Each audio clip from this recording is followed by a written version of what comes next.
বর্তমান বিশ্ব পরিস্থিতি বিবেচনায় যুদ্ধের প্রস্তুতি নেওয়ার আহ্বান জানিয়েছেন প্রধান উপদেষ্টা ডক্টর মোহাম্মদ ইউনূস। আজ ঢাকায় বিমান বাহিনীর বার্ষিক মহড়া অনুষ্ঠানে এসব কথা বলেন তিনি। দেশের স্বাধীনতা সার্বভৌমত্ব রক্ষার জন্য যুগোপযোগী বিমান বাহিনী গড়ে তুলতে সরকারের প্রচেষ্টা অব্যাহত থাকবে বলেও জানান প্রধান উপদেষ্টা। বাতেন বিপ্লবের রিপোর্ট।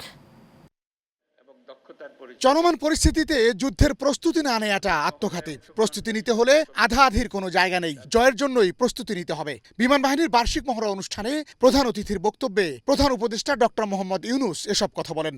তিনি নিজেকে যুদ্ধবিরোধী মানুষ উল্লেখ করে বলেন, প্রতিনিয়ত যুদ্ধের হুমকি যেখানে দেশকে ঘিরে রেখেছে সেখানে প্রস্তুতি না থাকাটা অস্বাভাবিক।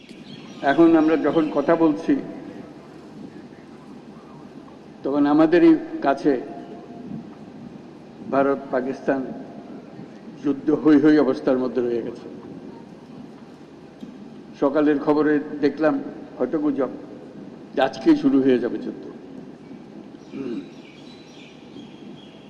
এরকম পরিস্থিতিতে আমরা বাস করি। তো কাজেই এই পরিস্থিতির মধ্যে প্রস্তুতি না নেওয়াটা আত্মঘাতী। প্রধান উপদেষ্টা আরও বলেন, বিশ্বের সঙ্গে তাল মিলিয়ে চলছে বিমান বাহিনী, তাই সার্বভৌমত্ব রক্ষায় তাদের সার্বক্ষণিক তৎপর থাকার আহ্বান জানান। পরাজয় এখানে কোনো অপশন হতে পারে না।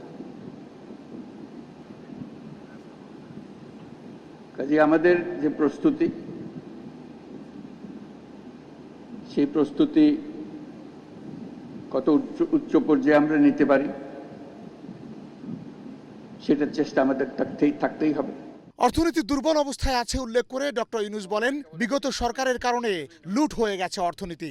এ পরিস্থিতিতে সামগ্রিকভাবে প্রস্তুত থাকতে হবে। বিমান বাহিনীর পেশাদারিত্ব। বাতেন বিপ্লব, এশিয়ান টেলিভিশন, ঢাকা।